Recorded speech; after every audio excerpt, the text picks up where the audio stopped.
imam balaa ñu ubbi antenne bi on va parler actualité imam adduna bi xaw na. adduna bi am na yëngatu la. oui c'est important. temps yii yëpp cokkaas santé bi. dafa yàgg entre Amérique. Israël ak Iran. yàgg na. oui jàppal bàyyil yàgg na. xamoon naa ne fii lay jëm ndax lii la Israël bëggoon. dëgg la. ndax waxoon na ne dina fexe balay Donald Trump di dem ñu renverser gouvernement Iran. koo xam loolu. moom Netanyahu. ndax ñoom ay xamane yi. oui seen idéologie. moom lañ bëggul. oui. idéologie gu jullit la république islamique. moom lañ gëmut ñoom. moo warta am ci àdduna bi. allahu akbar. moo tax dañuy def tout pour jéem leen di renverser mais Iran ak ñoo bëri ay ayatollah. waaw la ko wax. maanaam kon ñoom da ngay dëgg. te góor gi faatu na. góor gi faatu dafa noonu du dugg ci bunker yi. population bi ni ci mbedd bi du ko def. dëgg la. ñu ngi ko rayee kër doomam. oui rayuñ ko ci bunker de ci kër doomam moom ay sëtëm. allahu akbar. ak doomam ak gorom. waaw moom waxoon dugg ci bunker yi. nee na du dugg ci bunker yi. kon moom dafa bëggoon nekk martyr. oui am na 87 ans. oui. kon moom imam shahidan ila jannatil aala rek la ñuy wax. parce que mag la. ku deewul ci guerre jihaad yi dee ci leneen imam. kon moom loolu day mënta ñàkk. moom nag faatu na ak yeneen cadre yu bari parce que saqafatu ixtiyaalaat. oui Israël daf ko am. ixtiyaalaat. te Iran it dañ leen a miné. dafa bëri ay traite. yoo xam ne Mossad moo ko fa envoyé. mooy les espions. merci beaucoup dañ fa bëri lool. mais nag loolu imam Iran loolu jeexal loolu Iran. boo xoolee ci faat nañ ko mais Israël imam xuma na trop taay. Israël. baal ko mais gis naa dem imam Tel Aviv jëndoon seen wàll. non Tel Aviv moom presque imam da ngay waaru xam nga tey maa ngi ñëw bi may ñëw. oui maa ngi déglu guerre bi nga ñëw nga ne ma affaire yi man la ba léegi ba tey ci 10 heures gi de missile yaa ngi dal. te waa Iran ñoom guddi nañu attaqué. guddi la ñuy attaqué mais léegi dañ commencé jël bëccëg. dañ commencé jël bëccëg bi merci beaucoup.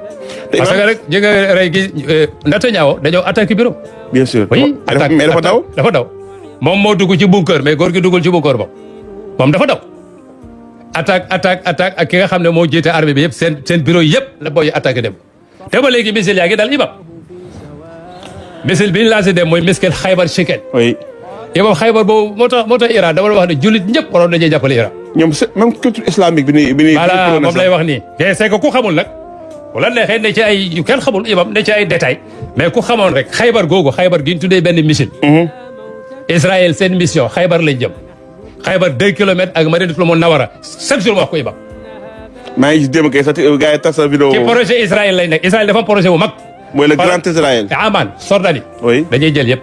Palestine lépp Liban lépp même Turquie danañ ci jël quelques kilomètres. Arabie Saoudite danañ ci jël tiers bi dañ koy jël. ñoom programme Israël bi loolu la. te nag il faut képp ko am doole bëgg leen di baare danañ la éliminer kañ lañ njëkk a éliminer Saddam Hussein. dëgg la Irak.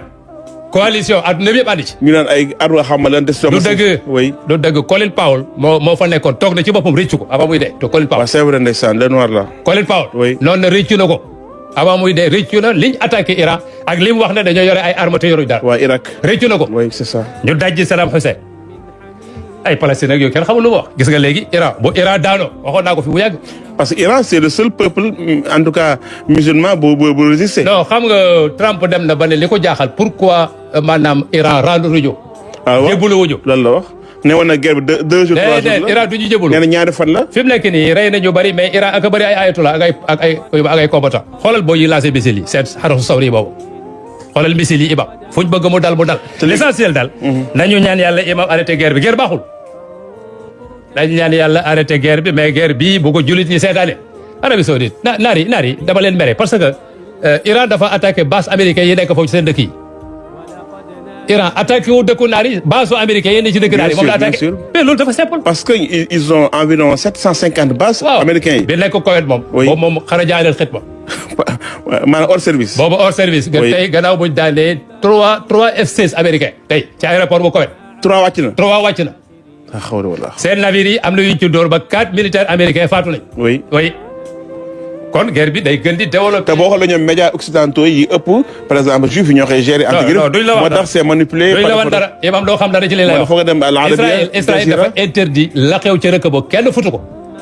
daf ko lànk fii message yi daal boo ko kenn foto mais xam nga léegi adduna bi imam soo nee waa journaliste yi ne sa dëkk bu leen foto mais imam adduna bi léegi satellite yi. kenn mënu koy nëbbu. kenn mënu censurer. déedéet kenn mënul censurer information léegi. mais métti na foofu Haïfa ak Israël Tel Aviv sa waay daa daw wax naa la waaw Netanyahu. bureau la gaañ a attaqué démb te booy yi nee nañ balaa ñuy toog dañuy def saar li ñuy tuddee saar. Saar mooy lan. saar dafa garaw imam. culture arabe la. culture la ci même naar yi xam nga Iran il faut ñu xam ne Iran doonu ñu ay arab ay personnel. Sénégal dañu yaakaar ne Iran ay naar lañ. Iran duñu naar de. ay perse lañu. oui. ñooñu ku xam seen histoire imam. xama ne loolu la waxoon Trump daf na ko yow xamoo sama histoire. oui. ñoom duñu rendre. ñoom duñu jébbalu xanaa dee rek dafa na ko xanaa dee mais ñun duñu jébbalu. Allahu akbar. te guerre bi nag fi mu nekk nii même Trump mu ngi leen di woo négociation. bien sûr dañ bañ. ñoom dañ ne même bu ñuy ñëwit nañ xeex ba ci kanam. oui Iran loolu wax. day xeex ba ci Iran kanam leen xaar leen tuuti. xaar leen tuuti quoi. ñu ngi ñëw dafa am lu lijjanti. waaw dafa am lu ñuy lijjanti mais xaar leen tuuti. la ñuy lijjanti nag yemam balaa muy pare. mais boo Iran dafa ñu jëlee fit boobu. oh itam xanaa xamoo Iran itam. ilma ñooñu ñooy mbokki Salmanu Farisi. yonent bi waxoon ne Salmanu minna ahlul bayt.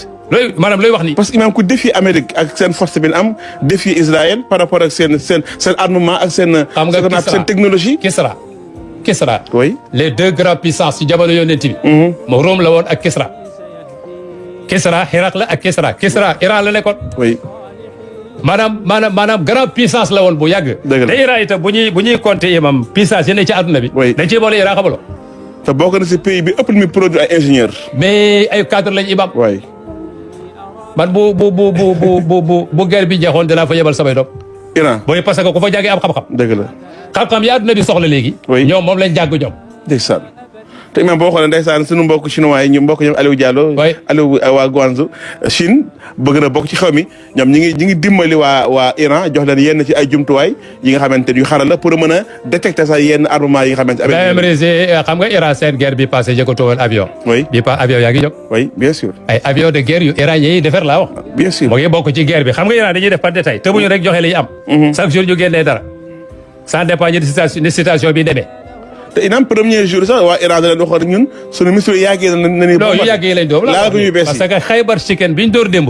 bu bees la. imam boobu ñu ngi ko doog a utiliser démb. te imam Trump li nga métti nee na instant bi waa Iran créé nañ ay missiles yoo xamante ni mën nañ dem jusqu'à 2000 kilomètres. xam nga Iran lim yor daf ko gér gars yi xamuñ lu mu doon. 2000 kilomètres. voilà xamuñu lu mu doon. parce que xaram saxar boobu. oui. xaram saxar. oui 2000 kilomètres lay daw. imam di peser 1500 kilos. 1500 kilos di daw 2000 kilomètres moom la ñu mujjee génne.